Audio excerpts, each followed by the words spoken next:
இந்த மாதிரி டேஸ்ட்டில் கண்டிப்பாக நீங்கள் சட்னி ட்ரை பண்ணியிருக்க மாட்டீங்க. வாங்க எப்படின்ட்டு பார்க்கலாம்.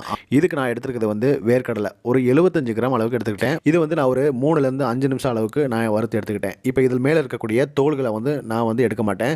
தோல்கள் சாப்பிட்றது கெடுதல் அப்படி இப்படின்னு நிறைய பேர் சொல்லுவாங்க. அப்படிலாம் கிடையாது. தோல்களில் தான் அவ்வளோ ஆரோக்கியம் இருக்குது. அதை நான் சேர்த்து அரைச்சிட்டேன். இது கூடவே பார்த்தீங்கன்னா பொட்டுக்கடலை ஒரு 50 கிராம் எடுத்துக்கிட்டேன். 3 வரமிளகாவை வந்து இது மாதிரி லைட்டாக பொறுமையாக வறுத்து எடுத்துக்கிறேன். பொட்டுக்கடலையே வறுக்கணுமா அப்படின்னு நீங்கள் கேட்காதீங்க.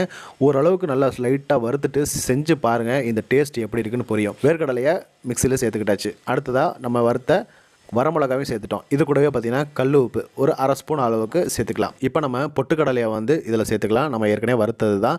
அடுத்ததாக ஒரு சில அளவுக்கு தேங்காவை சின்ன சின்னதாக கட் பண்ணிக்கலாம். தேங்காய் சேர்க்கறதுனால டேஸ்ட் செம்மையாக இருக்கும்.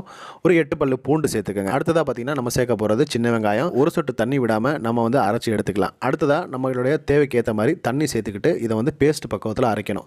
இப்போ பாருங்கள், நான் அரைச்சிட்டேன். நல்ல பேஸ்ட் மாதிரி இருக்குது பார்த்தீங்களா. 4 ஸ்பூன் அளவுக்கு நான் எண்ணெய் ஊற்றிக்கிட்டேன். அடுத்ததாக கடுகு, சீரகம், உளுந்து, வரமிளகாய் வந்து நல்ல கருப்பாகணும், அடிபாகம் அந்த அளவுக்கு இதை வந்து பொறுமையாக நீங்கள் வறுத்து எடுத்துக்கலாம். இது கூடவே கருவேப்பிலை சேர்த்துக்கலாம். இப்போ இது நமக்கு ரெடி ஆயிடுச்சு. இந்த அளவுக்கு இருக்கணும். போட்ட உடனே கொஞ்சம் ஒரு 3 செகண்ட் கழித்து நம்ம இதை வந்து மிக்ஸ் பண்ணிக்கலாம். செம்ம டேஸ்ட்டாக இருந்துச்சுங்க. கண்டிப்பாக நீங்கள் ஒரு தடவை ட்ரை பண்ணி பாருங்கள். முறுமுறுன்னு நெய் ஊற்றி தோசையில் இதை சாப்பிட்டு பாருங்கள். செம்ம டேஸ்ட்டாக இருக்கும். குழந்தைங்களுக்கு ரொம்ப பிடிக்கும். குழந்தைங்கள் வந்து சட்னி வேணான்னு சொல்கிறவங்க, அதே மாதிரி வேர்க்கடலை சேர்த்துக்கணும்னு நினைக்கிறவங்க இந்த மெத்தடில் கண்டிப்பாக ட்ரை பண்ணுங்கள்.